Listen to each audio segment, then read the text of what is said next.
থেকে আপনি আমাদের মুক্তি দিন। তারপর আল্লাহ তাদের জন্য একজন মাসিহ পাঠান, তার নাম কি তুমি জানো? হ্যাঁ, বনি ইসরায়েলরা যখন আল্লাহর কাছে ক্ষমা চায় তখন আল্লাহ তাদের জন্য হযরত ইউশা বিন নুন কে প্রেরণ করেন। তিনি বনি ইসরায়েলদেরকে পবিত্র ভূমিতে ফিরিয়ে আনেন এবং সেখানে ন্যায় বিচার প্রতিষ্ঠা করেন।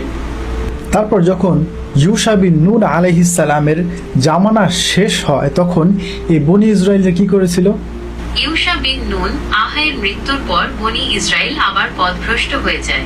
তারা বিভিন্ন দেবদেবীর পূজা শুরু করে এবং নিজেদের মধ্যে হানাহানি ও রক্তপাতে লিপ্ত হয়।